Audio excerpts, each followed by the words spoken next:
Elevate Entertainment.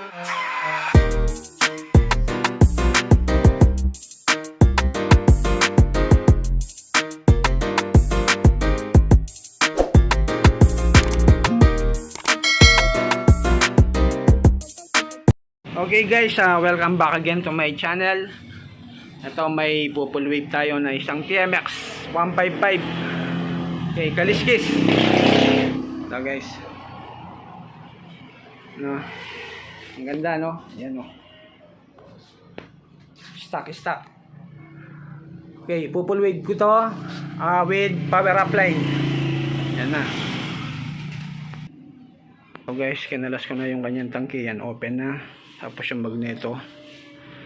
Dito ko ilalagay yung relay natin guys. Dito banda.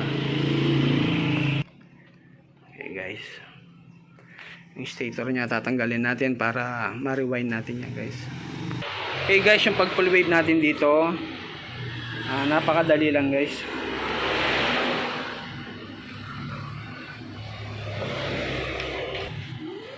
Yan, tatanggalin ko lang yung ground na to. Tapos itatap natin dito pagkalas nitong magnetic coil na to, yung dalawang magnetic coil na to guys, yan tatanggalin natin, doon natin tatap yung ground guys. Okay guys, yan naka full wave na po yan guys. Yan, silyado na. Tapos dito linagay ko na rin po yung kanyang 5 wires regulator rectifier. At yung ano natin, yung relay. Okay nga yan eh. Ito guys, tinanggal ko yung ground niya dito guys. Tapos nag-extend tayo ng wire papunta dito sa kanyang yung tinanggal natin na dalawang magnetic coil dito. Ito yung magkasama. Doon ko linagay yung ground. Okay, ito ko linagay yung ground. Tapos ito yung dati yung nandito. Ito na siya ngayon. Tapos dito sa kanyang socket ng regulator, yung sa kanyang socket ng stator, ito tatanggalin natin yung kulay white na wire dyan, tsaka yung kulay dilaw.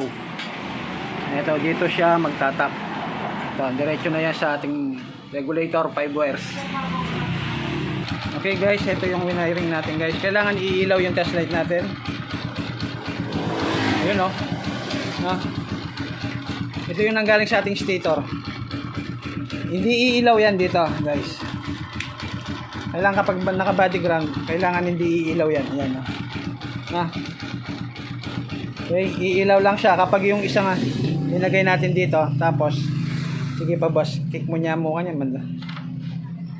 Yun oh, okay, good. Okay na. Yan, ibig sabihin guys, tama yung pagka-wiring natin dito sa kanyang stator.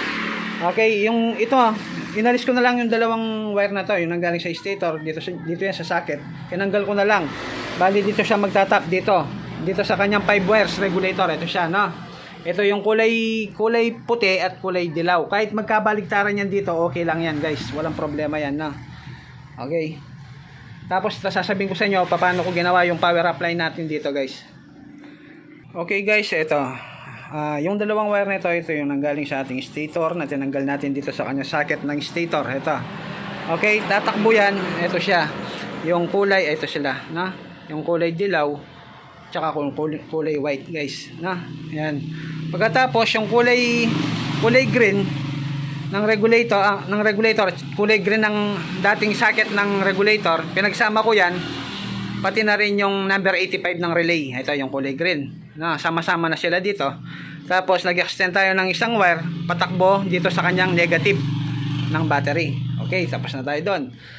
Pagkatapos dito na tayo sa kanyang number 87 ng relay. Ito, linagay ko siya dito sa kanyang kulay dilaw ng dating socket ng regulator natin, yung stock. Ito, no, linagay ko siya dyan. Pati na rin yung kulay black ng regulator natin, yung 5 wires. Ayan, pinagsama-sama ko silang tatlo dito. Okay, yung 87 ng relay, pati na rin yung kulay black ng regulator dito sa dilaw. Okay, tapos pagkatapos yung number 86 ng relay, itong kulay brown. Ito, sinama ko siya dito sa ating ACC wire, dito sa kanyang plus relay. Ayan, yung solid na black, yan po yung ating ACC wire. Yan po yung ACC wire ng Honda. Okay, yung pinakalas, yung number 30, ito siya, yung number 30. Ayan, yung kulay pink. Tapos dito nagpula na siya. Ayan, linagyan ko siya ng extra wire para aabot siya dito. With relay siya. Ayan, dito siya sa positive. Okay, yung number 30 ng relay, tatakbo sa ating battery. Pero kailangan lagyan natin ng fuse, guys. Ayan, ito siya. Okay, yun, ganun lang siya, guys. Okay. Okay, guys, ito pala yung kanyang resistor dito. Kailangan tanggalin nyo yan, guys. Ito na. Tanggalin nyo yung kulay pink na yan. Okay. Okay guys, yan po. Dahil stock lang po yung headlight nito, yung original. Ayan, stable lang po yung kanyang walang kakurap-kurap, guys.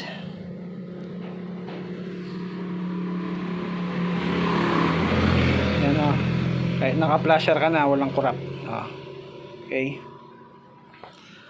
Ayos.